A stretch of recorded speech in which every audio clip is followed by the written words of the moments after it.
오늘 우리들에게 허락하신 하나님의 말씀은 하박국서 2장 5절부터 20절까지 말씀입니다. 자막을 보시면서 저와 여러분이 한 절씩 교독하시겠습니다. 포도주는 사람을 속인다. 거만한 사람은 가만히 있지 못한다. 무덤처럼 목구멍을 넓게 열고 있는 그는 마치 죽음과 같아서 결코 만족함을 모른다.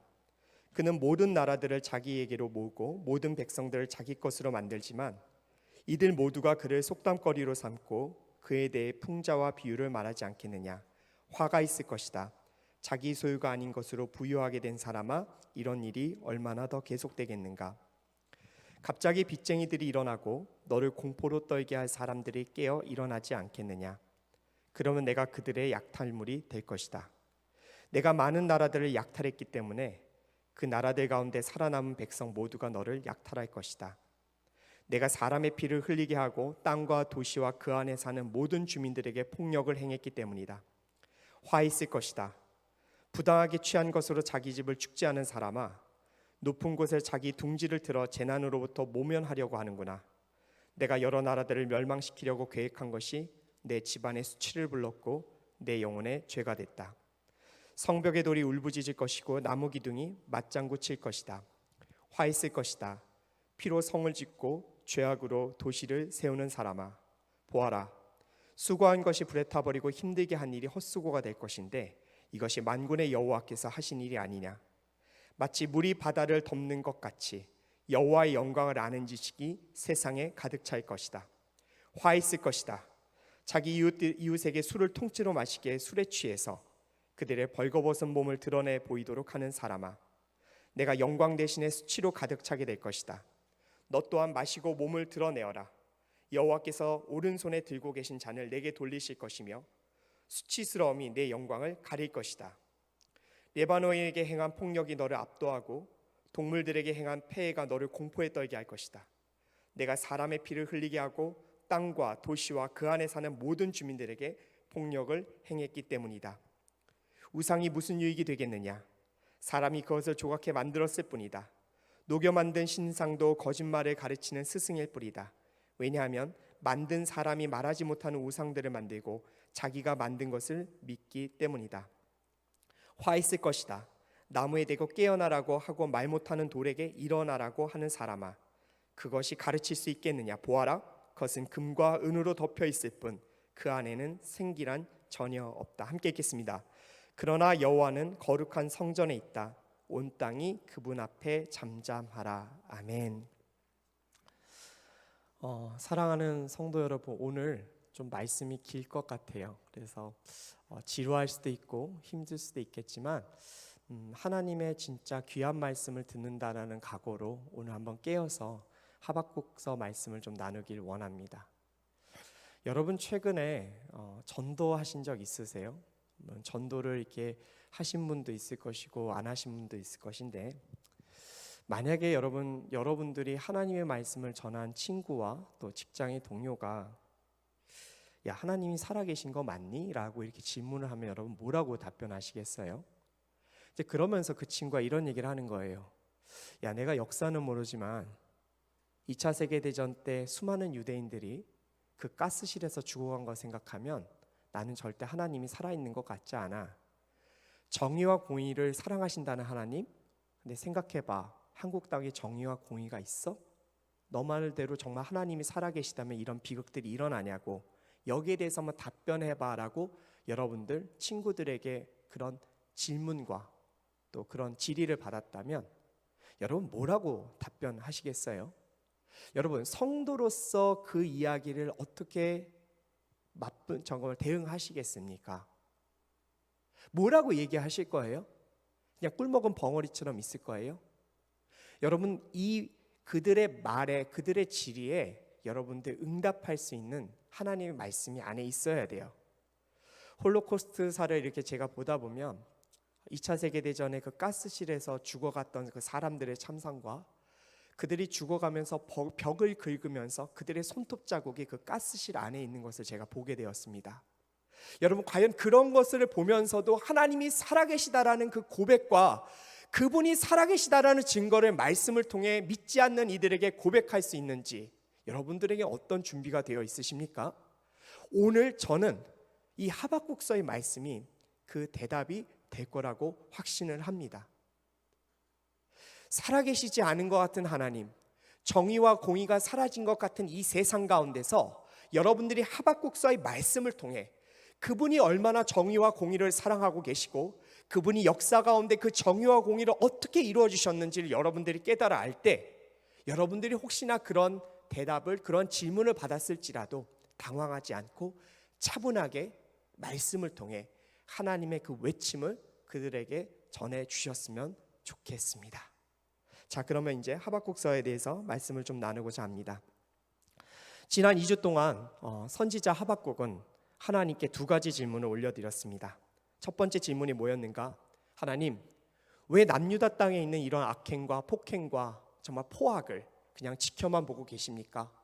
이 남유다 땅에 살고 있는 수많은 의인들이 하나님께 살려달라고 말씀드렸는데 왜 주님께서는 우리를 돕지 않으십니까? 라고 이 간절한 외침을 올려드렸어요.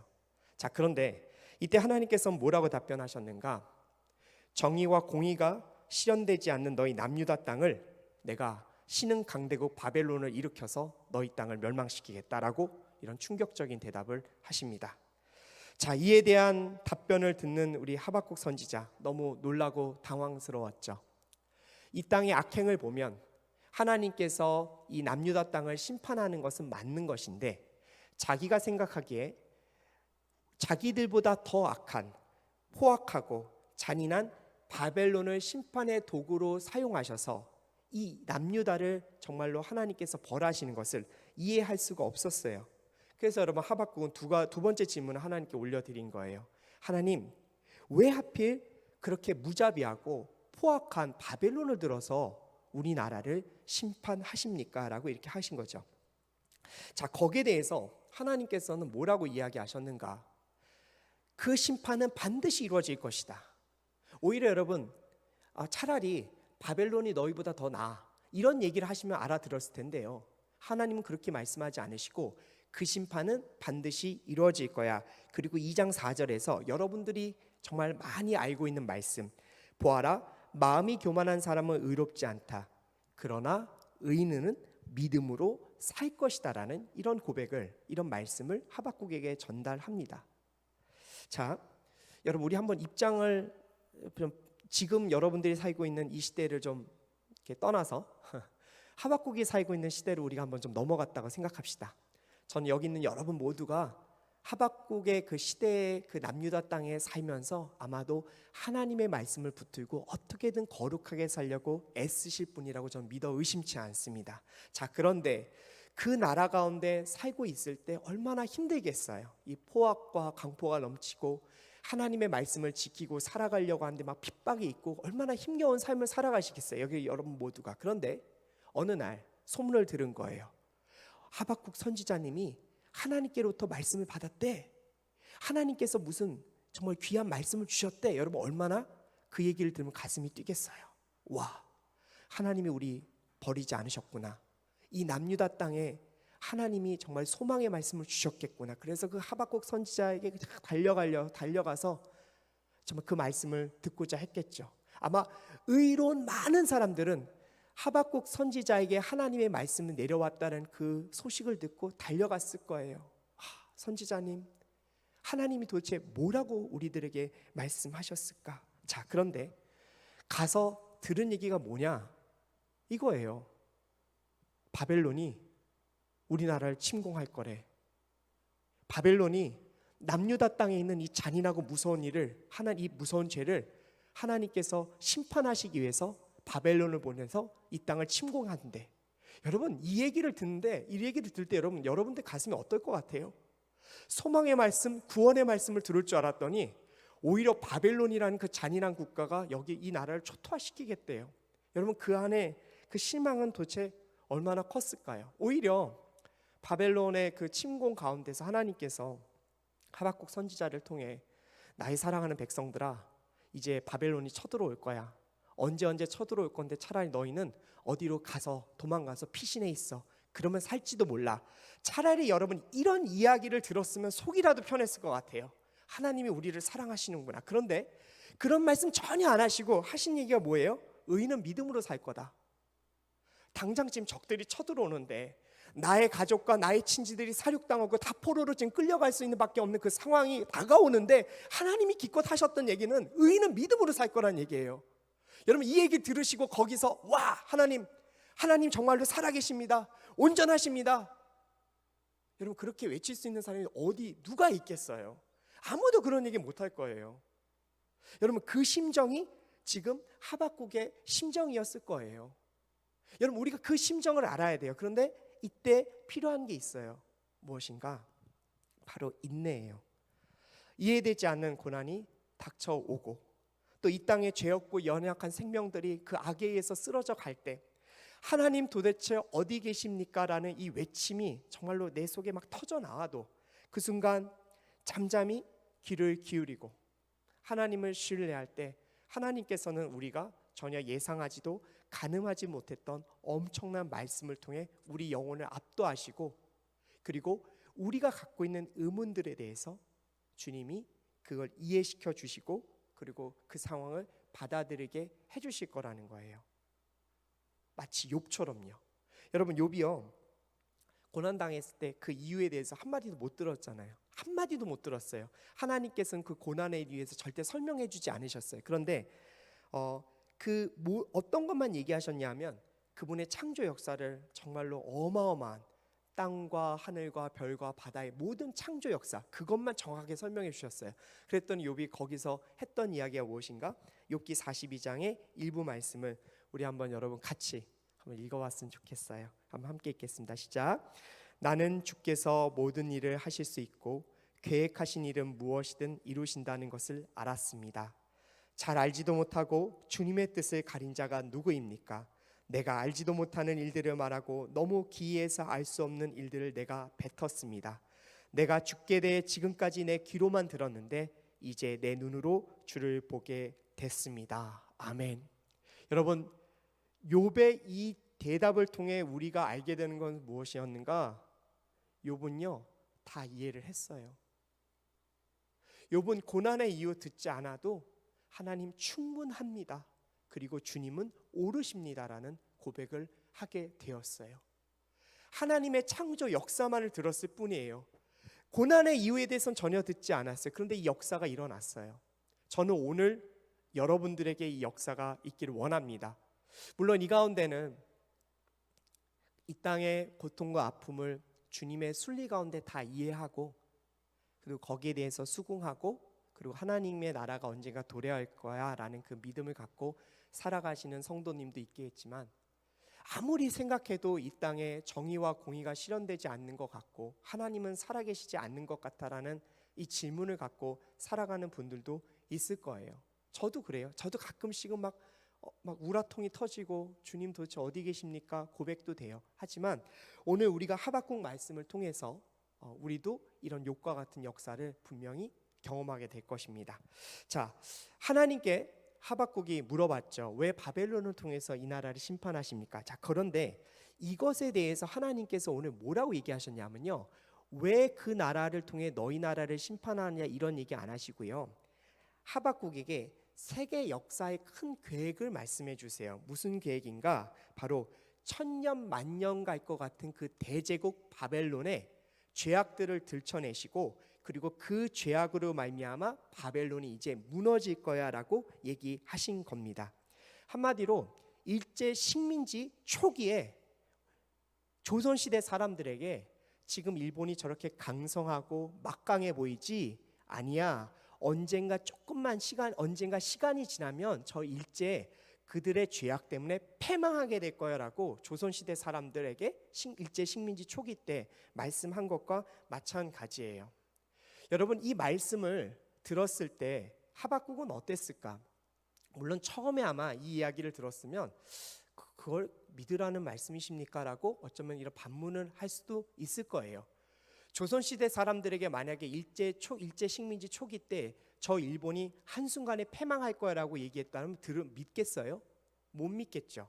못 믿을 거예요. 그런데 하나님의 구체적인 그 말씀들 그리고 그 하나님께서 들춰내는 그들의 죄악을 하나하나 듣다 보면 얼마나 하나님께서 지금 그들에 대한 계획을 갖고 있고 그들에게 어떻게 역사할지를 우리가 가슴 깊이 알게 될 거예요. 하박국도 그랬을 것입니다. 자, 그래서 이제 말씀을 한번 보고자 합니다. 5절에서 8절까지 말씀입니다. 제가 한번 읽어드릴게요. 포도주는 사람을 속인다. 거만한 사람은 가만히 있지 못한다.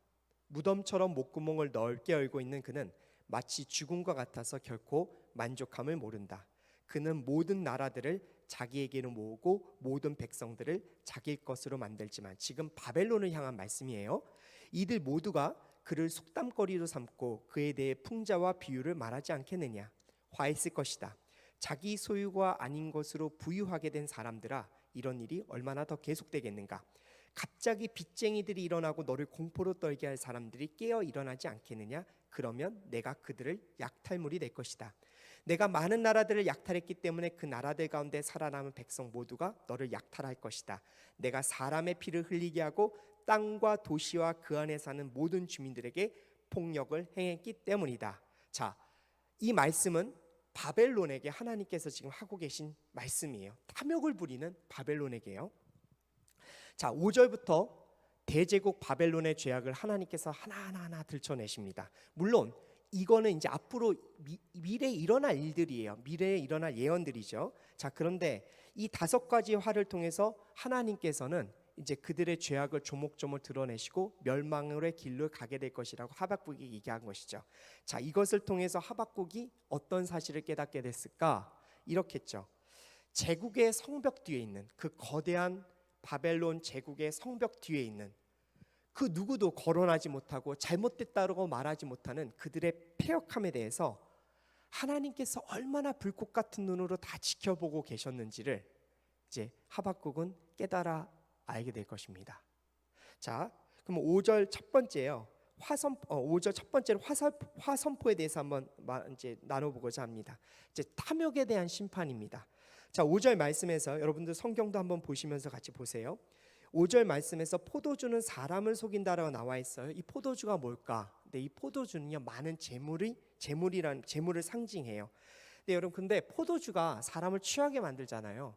근데 지금 바벨론이 어떤 상황인가?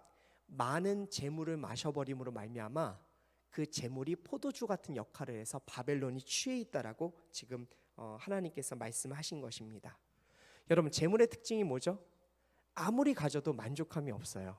제가 몇 년 전에 신문에서요, 한국 사람들에게 부자의 기준이 어느 정도일까요? 라고 이렇게 질문을 한 것에 대한 답변한 기사를 읽었어요. 한 2, 3년 전 기사예요. 그랬더니 한국 사람들이 생각하는 부의 기준은 현금으로 은행에 10억 정도 있으면 부자인 것 같아요. 이렇게 답변들을 했대요. 자, 그럼 여러분, 10억 가지면 정말 부자일까요? 만족할까요?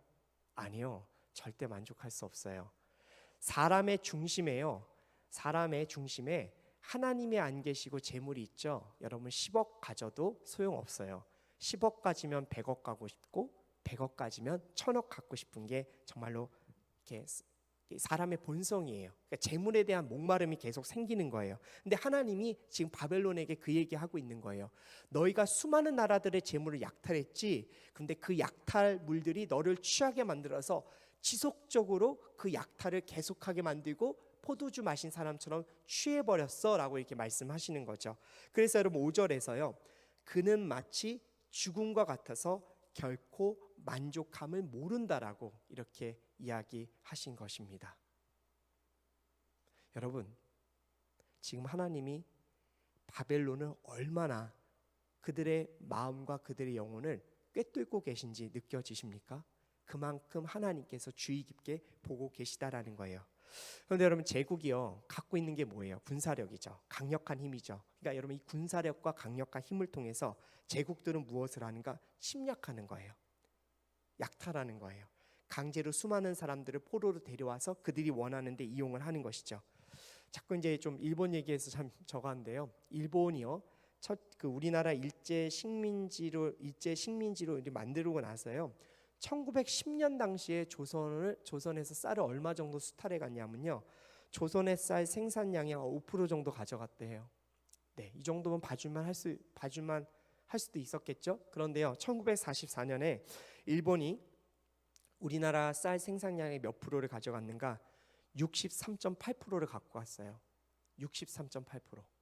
그럼 얼마나 일제시대 때 우리나라 백성들이 굶고 그리고 아사 가운데 놓여 있었는지를 우리가 알게 됩니다. 여러분, 이것이 제국의 속성이에요. 절대적인 힘, 파괴적인 힘을 갖고 있으면 언제나 제국은 이런 일들을 벌이게 됩니다. 자, 여기에 대해서 이제 하나님께서 6절과 8절 말씀을 통해서 바벨론에게 화를 선포하면서 자기 소유가 아닌 것으로 부유하게 된 사람이 얼마나 그 일을 할 수 있겠느냐라고 얘기하시면서 너희들이 갖고 있는 너희들이 수탈한 그 약탈물 결국은 빚이다. 그리고 그 빚을 찾으려고 빚쟁이들이 너를 괴롭힐 것이다라고 이렇게 하나님께서 말씀을 하고 계신 것입니다. 자, 요한계시록 18장 2절에서 3절 말씀 한번 자막 통해서 보시길 원합니다. 자, 요한계시록 18장 2절에서 3절 제가 한번 읽어드리도록 할게요. 그가 우렁찬 소리로 외쳤습니다. 무너졌다. 큰 도성 바벨론이 무너졌다. 바벨론은 귀신들의 처소가 됐고 모든 더러운 영의 소굴이 됐고 모든 악하고 가증스러운 새들의 소굴이 됐다. 이것은 모든 나라가 그녀의 음행으로 인한 진노의 포도주를 마셨고 땅의 왕들이 그녀와 더불어 음행했으며 땅의 상인들이 그녀의 사치의 능력으로 인해 불을 쌓았기 때문이다. 요한계시록에 나오는 이 바벨론, 여러분 이게 무슨 제국일까요? 눈에 보이는 제국이었을까요? 아니에요. 눈에 보이는 제국은 아닙니다. 자, 그런데 영적으로 분명히 존재하며 사람들의 영혼을 정말로 탐욕에 빠지는 이 마귀의 세력, 그 마귀의 집단이 바로 이 바벨론일 것입니다. 자, 그런데 오늘날 이 바벨론의 세력은요, 이 세상에 영향력을 크게 미치고 있어요. 그 영향력이 어떤가? 우리나라만 봐도 돼요. 여러분, 타지에서, 외국 땅에서 정말 먹고 살기 힘들어서 정말 이 한국 땅에 와서 이 가족들에게 정말로 돈을 보내기 위해서 열심히 일하는 외국인 노동자들에게 여러분, 우리가 어떻게 했습니까? 얼마나 많은 임금을 체불했습니까? 그리고 그 밀린 임금을 달라라는 그 힘없는 노동자들에게 우리 한국 땅에 있는 사람들이 벌였던 일은 무엇인가? 너 자꾸만 그 밀린 임금 달라라고 하면 너 이 불법 체류자로 신고해서 쫓아내버릴 거야 라고 그렇게 말하며 정말 그들의 고요를 빨아먹었습니다. 이게 여러분 다른 나라가 아니에요. 먼 외국에 있는 악한 나라가 아니에요. 우리나라 현재 일어난 일이에요. 여러분, 바벨론은요 지금 이 나라와 수많은 곳에 존재하고 있다는 것을 알아야 합니다. 기업 간에 또 이런 탐욕은 얼마나 많이 있습니까? 유통기간 지나간 음료들, 여러분 그런데요 그걸 하청업체에 강매하라고 유통기간 지나서 살 수도 없는 물품들을 하청업체한테 다 사라는 거예요. 여러분, 이런 일들이 벌어졌어요. 벌어졌는데도 아무도 호소하지 못했어요. 무서우니까. 겨우 뉴스에서 이제 터지니까 그제서야 사과를 하러 나오는 일이죠. 또 어떤 일이 벌어집니까? 다른 기업들이 애써서 이렇게 만들어온 그 기술들, 그런 기술들 훔쳐가고 자기 것으로 삼고. 여러분, 이 탐욕이라는 이 무시무시한 힘은요 지금 이 세상에 존재를 해요. 그런데 여러분, 이런 탐욕으로 인해서 피해자들이 발생했을 때 여러분 시원하게 한번 해결된 상황들 뉴스 기사에서 본 적 있어요? 아마 없을 거예요.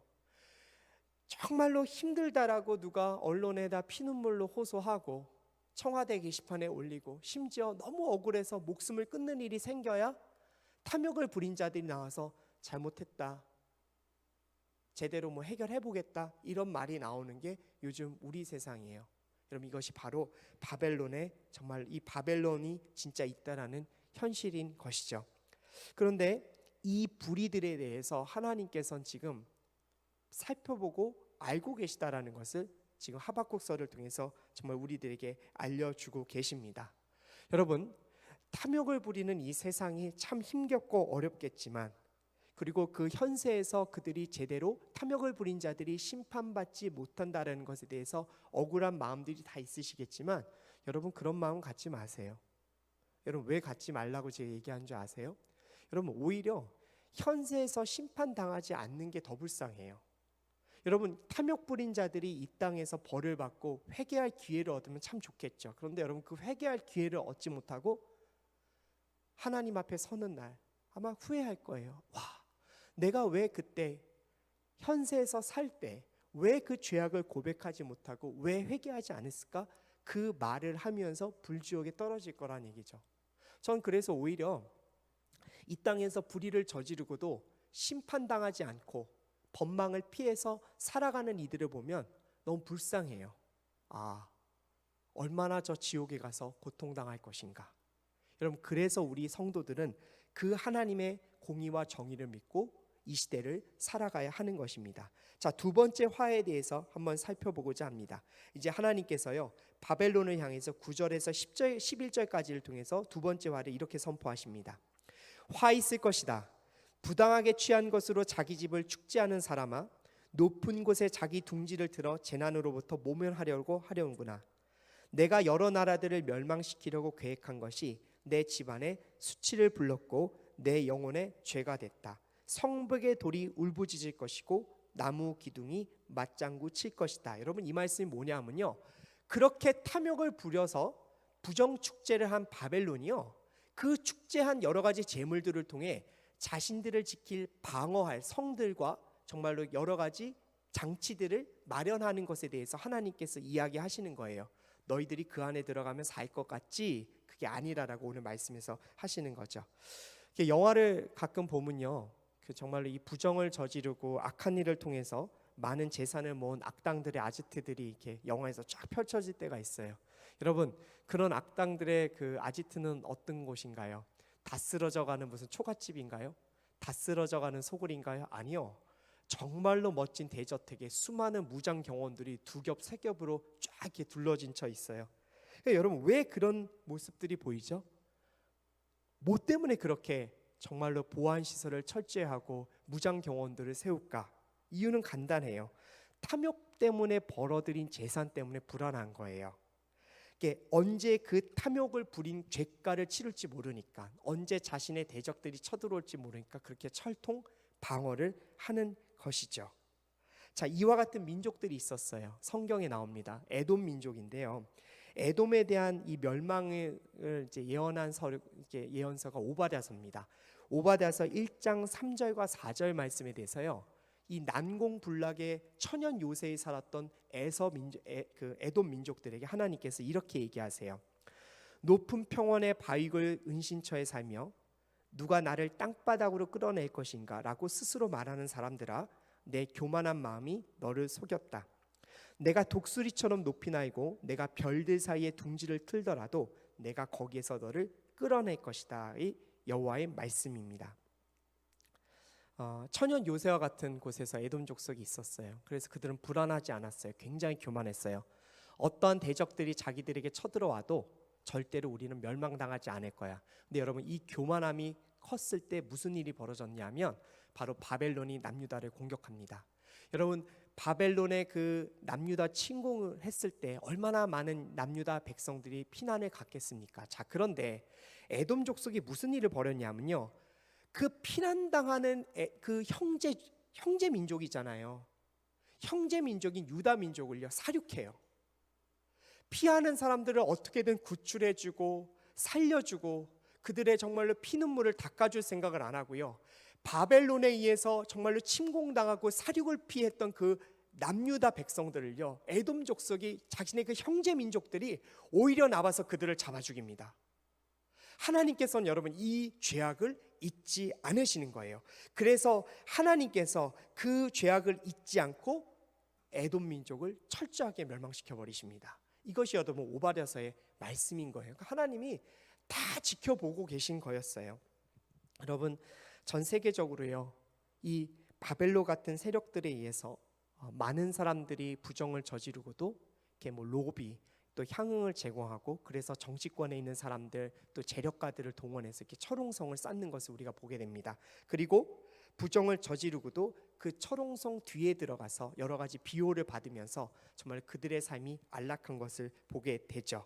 자, 그런데 하나님께서는 말씀하고 계세요.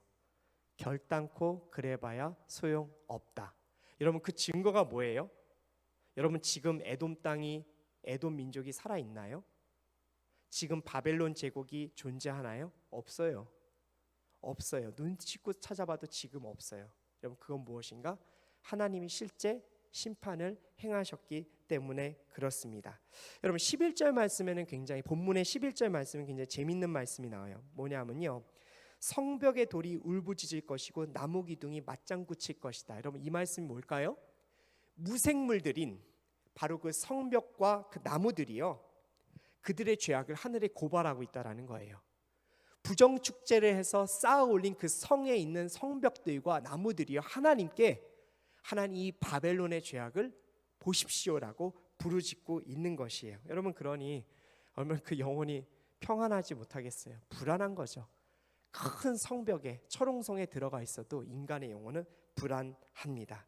여러분, 그러기 때문에 탐욕을 저지르고 철옹성 안에 들어가 있는 이 땅의 사람들을 전혀 부러워할 필요 없어요. 발 뻗고 못 자요. 여러분, 그들이 뉴스에서 또는 이렇게 영화에서 보면 굉장히 자신감 있어 보이죠? 아닙니다. 늘 불안에 떨고 힘겨워합니다. 자, 하나님께서 이제 바벨론을 향해 세 번째 화를 선포하십니다. 12절부터 14절까지 말씀인데요, 우리 한번 같이 보도록 합니다. 우리 함께 읽겠습니다. 시작. 화 있을 것이다. 피로 성을 짓고 죄악으로 도시를 세우는 사람아, 보아라, 수고한 것이 불에 타버리고 힘들게 한 일이 헛수고가 될 것인데 이것이 만군의 여호와께서 하신 일이 아니냐. 마치 물이 바다를 덮는 것 같이 여호와의 영광을 아는 지식이 세상에 가득 찰 것이다. 자, 방금 읽은 말씀이 무엇입니까? 바벨론이 수많은 민족들을 정복하고 그 피정복민들을 데려다가 강제 노역을 시키고 성을 쌓고 그리고 그들의 희생을 아무렇지도 않은 여긴 것에 대해서 하나님께서 그 악행을 심판하겠다는 내용이 바로 이 말씀이에요. 그리스 역사가이고요, 키케로가 역사의 아버지라고 얘기했던 헤로도토스라는 그리스 역사학자가 있었습니다. 수천 년 전의 사람이죠. 그런데요, 그가 뭐라고 증언했냐면요, 바벨론 성의 둘레는 30km, 그리고 성벽의 높이 14m, 맨 아래 두께는 거의 9m 정도 됐다고 합니다. 이 바벨론 왕국이 어마어마한 정말로 규모를 자랑했다는 것을 이야기하죠. 여러분, 성벽 둘레가 30km예요. 그리고 성벽 높이가 14m예요. 여러분, 이런 성을 어떻게 쳐들어가겠어요? 그리고 바벨론 왕궁에 7대 불가사인 공중정원이 있었다라고 증언합니다. 여러분, 이 내용 알고 계시죠? 공중정원. 자, 그런데 얼마나 멋졌는가, 얼마나 멋있었는가는 여러분, 그 바벨론 왕의 입술에서 우리가 알게 됩니다. 느부갓네살 왕이 정말 그 바벨론 성을 보면서 감탄한 장면이 나와요. 다니엘서 4장 30절에요. 느부갓네살 왕이 그 바벨론의 성읍의 그 높은 옥상에서 거니면서 이런 얘기를 하죠. 내가 세운 이 성 바벨론이 위대하지 않는가? 내가 내 큰 힘과 권력으로 내 위엄의 영광을 위엄의 영광을 위해 이 도시를 건설했다. 자화자찬은 할만했던 것 같아요. 느부갓네살 왕이요. 이 정도 보면 헤로도토스의 그 증언이 맞겠구나, 우리가 어느 정도 알게 되죠. 자, 그런데 하나님께서 느부갓네살 왕이 이 이야기 하자마자 어떻게 하셨죠? 바로 치셨어요. 이 교만한 느부갓네살 왕을 한 번에 치시고 미쳐버리게 만듭니다. 그리고 7년 동안 광야에서 동물처럼 풀뜯게 해버리십니다. 여러분, 하나님의 살아계심이 다니엘서에도 나옵니다. 여러분, 그리고 그 심판은요, 무엇을 보여주고 계신가? 너희들의 성읍 기쁘지 않다는 거예요. 순한 백성들의 고열을 빨아먹어서 만든 이 성읍, 나는 결코 기뻐할 수 없다라는 것을 대신 이야기하고 계신 것입니다. 최근 들어서 너무나 심한 노동일로 과로사한 분들의 안타까운 사연들이 나와요. 제가 보았던 한 기사에서는요, 한 작업자가 큰 사고를 당했음에도 불구하고 119를 부르지 않고 그 직장 동료들이 회사에 어떤 해를 끼칠까, 이 사건이 그거 논의하다가 119를 부른 것을 놓쳐버려서 안타깝게도 노동자가 죽은 일이 발생했다라는 거 최근에 들었습니다. 여러분, 이 사건이 말해주는 게 뭔지 아세요? 그러니까 그들의 가슴 속에 최고의 가치가 생명이 아닌 거예요. 생명이 아닌 재물과 피해에 대한 보상을 어떻게 해야 될 것인가가 먼저였던 거예요. 되게 무서운 세상이 되었다라는 것을 단적으로 이 사건이 지금 보여주고 계십니다. 자, 그러기 때문에 하나님께서는 그렇게 돈에 대해, 재물에 대해 정말로 집중하고, 그리고 많은 사람들의 고통과 아픔을 보지 않고 무엇인가 일으키고 세우는 사람들에 대해서 그것 모두가 불에 타버릴 거야 라고 경고를 하신 것이죠. 그리고 14절 말씀에서 여러분 모두가 다 알고 있는 말씀이 나옵니다. 무엇인가? 마치 물이 바다를 덮는 것 같이 여호와의 영광을 아는 지식이 세상에 가득 찰 것이다. 여러분 지금 이 말씀은요, 우리가 선교하면서 또 많이 나오는 말씀이죠. 그런데 실제로 지금 이 말씀이 나오는 상황은 무엇인가? 수많은 사람들의 희생을 통해서 만들어진 그 바벨론 성읍이 무너질 거라고 선언한 직후에 나온 말씀이에요. 여호와의 영광을 아는 지식. 여러분, 여호와의 영광을 아는 지식이란 무엇인가? 하나님의 성품, 바로 정의와 공의를 사랑하는 그 성품을 모든 사람들이 알게 된다라는 것이죠. 모든 사람들이 하나님의 정의와 공의를 알게 되는 그 순간 하나님의 나라가 완성이 될 것이라는 것을 주님께서 보여주고 계시죠. 그리고 다시는 수많은 백성들의 피로 지어진 성읍들은 만들어지지 않을 것이라고 하박국에게 이야기하신 것입니다. 여러분, 하박국은요 뭐라고 질문했어요? 하나님, 왜 바벨론을 통해서 우리보다 악했던 그 민족들을 통해서 이 남유다를 심판하십니까? 네, 여러분, 하지만 하나님은 뭐라고 얘기하시는가? 마치 물이 바다를 덮은 같이 여호와의 영광을 아는 지식이 세상에 가득 찰 것이다. 바벨론의 침공 때문에 괴로웠던 하박국에게 하나님은 이 거대한 말씀을 허락하십니다. 여러분, 이게 뭐를 이야기하는가? 하나님은 하박국보다 더욱더 정의와 공의가 이루어지길 원하고, 하나님은 하박국보다도 더욱더 온 세상의 아픔을 해결해 주길 원하시는 간절한 바람이 있다라는 것을 그에게 보여주군 것입니다. 여러분, 주님의 재림을 우리 성도들은 기다려야 해요. 여러분, 주님의 재림 결혼한 이후에 왔으면 좋겠다라고 말씀하십니까? 네, 물론 여러분 다 결혼하시고 또 가정도 이루시고 또 무엇인가 세상 가운데 성취하시고 예수님이 오시면 좋겠지만, 기본적으로 크리스천들은요 당장 몇 분 후에라도 예수님이 오신다면 그것을 기뻐해야 될 줄 믿습니다.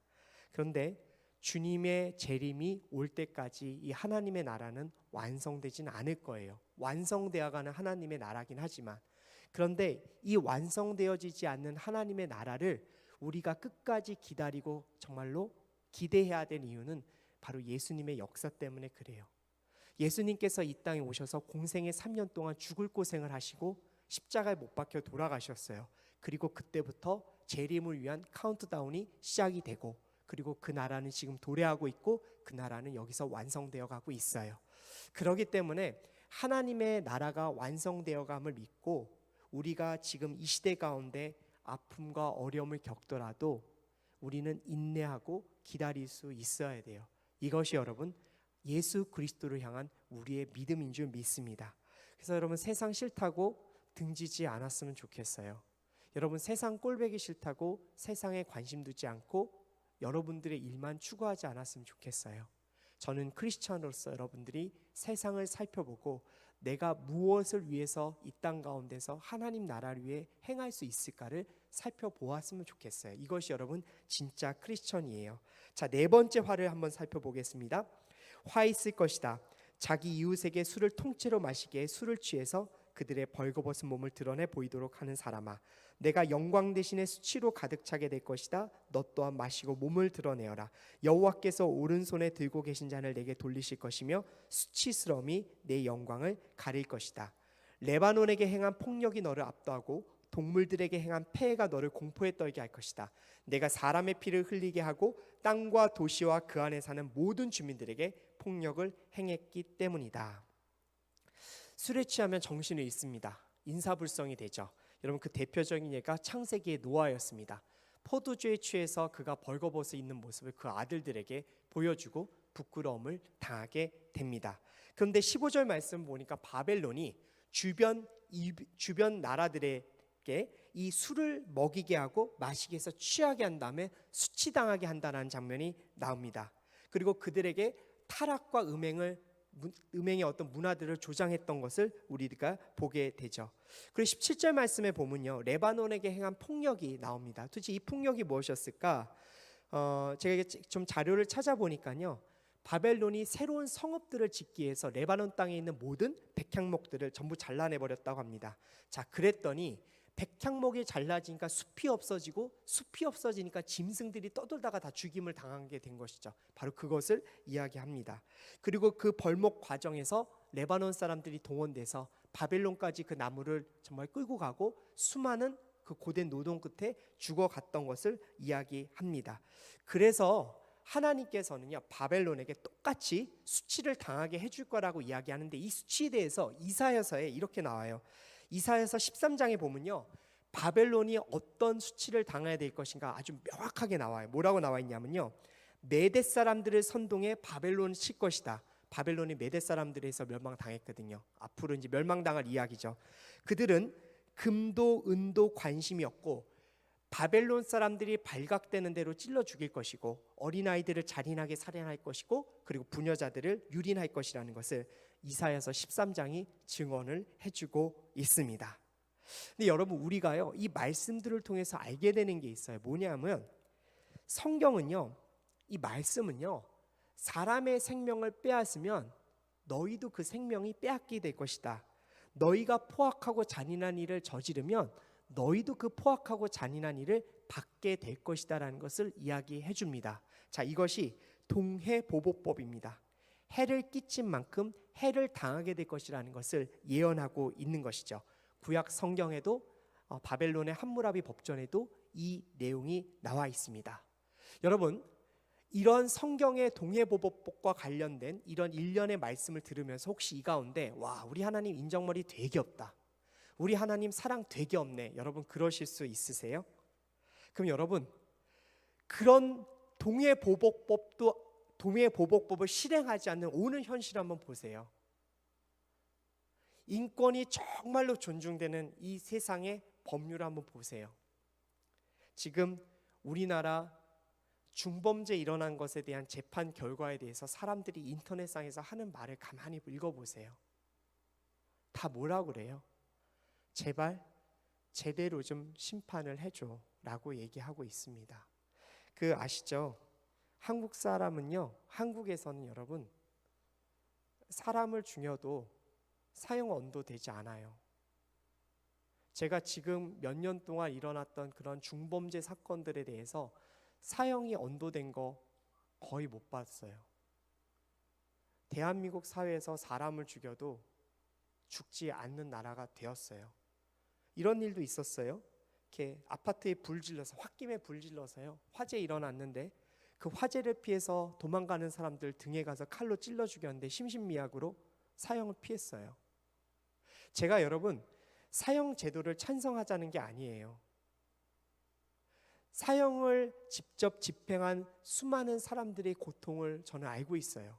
그들의 글을 읽어보면요, 살아있는 사람의 그 생명을 빼앗는 그 법 집행 기관에 일했던 사람들의 고통이 얼마나 심했는지가 정말 잘 나오더라고요.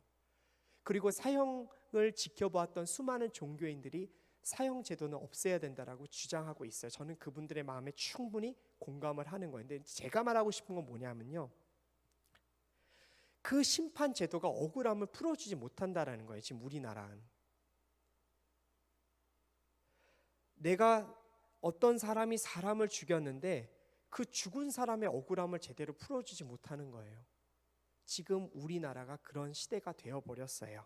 자, 그런데 하나님께서는요, 그런 세상에 대해서 억울함을 풀어주지 못하는 세상 가운데에서 내가 그것을 기억하고 나는 그것을 행할 것이라고 이야기하고 계십니다.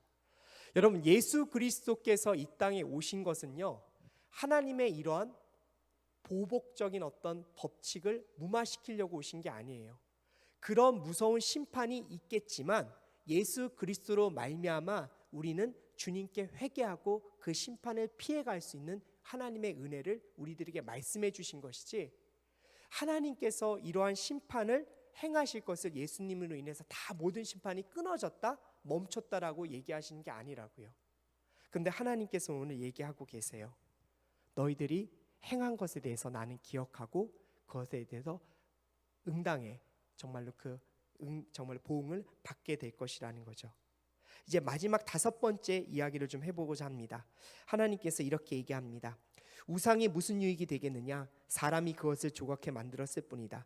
녹여 만든 신상도 거짓말을 가르치는 스승일 뿐이다. 왜냐하면 만든 사람이 말하지 못하는 우상들을 만들고 자기가 만든 것을 믿기 때문이다. 화 있을 것이다. 나무에 대고 깨어나라고 하고 말 못하는 돌에게 일어나라고 하는 사람아, 그것이 가르칠 수 있겠느냐? 보아라, 그것은 금과 은으로 덮여 있을 뿐 그 안에는 생기란 전혀 없다. 그러나 여호와는 거룩한 성전에 있다. 온 땅은 그분 앞에서 잠잠하라. 바벨론에 정말 많은 신들이 있었어요. 제가 한번 읽어드릴까요? 하늘의 신 엘, 그의 아내 이스타, 땅의 신 바알, 혹은 이렇게 불리는 마르두크라는 신도 있었대요. 깊은 바다의 신, 그 외에도 아슈르, 다곤이라는 신들이 있었습니다. 여러분, 사람이 왜 우상을 만드는 줄 아세요? 자신의 욕망, 염원함을 이루기 위해서요. 그 우상은요, 사람의 모든 욕망을 다 들어줘요. 재밌어요. 우상은요, 그것이 선한 욕망이었든 악한 욕망이든 다 들어줘요. 왜요? 그게 정말 사람의 그 뭐라 그럴까요? 그 본심이 그 우상에 투사됐기 때문에, 투영되어 있기 때문에 그래요. 그래서 여러분, 그 행위가 어떤 것이든 다 받아주죠. 그래서 사람들은 우상에게 사람을 잡아 죽이는 인신 제사까지 벌입니다. 왜냐하면 그 욕망의 끝이 없거든요. 다 들어줄 수 있으니까요. 그래서 하나님께서는 그 우상들에 대한 진노를 언제나 보이십니다. 온 땅의 주인이신 하나님이 내가 있는데 어찌 감히 그 우상들에게 재물을 갖다 바치고 그들에게 염원함을 이야기하고 있는가? 그래서 하나님께서는 우상 숭배를 저지르고 있는 그 바벨론에게 너희가 그것을 언젠가 못하게 될 것이라고 경고하고 있습니다.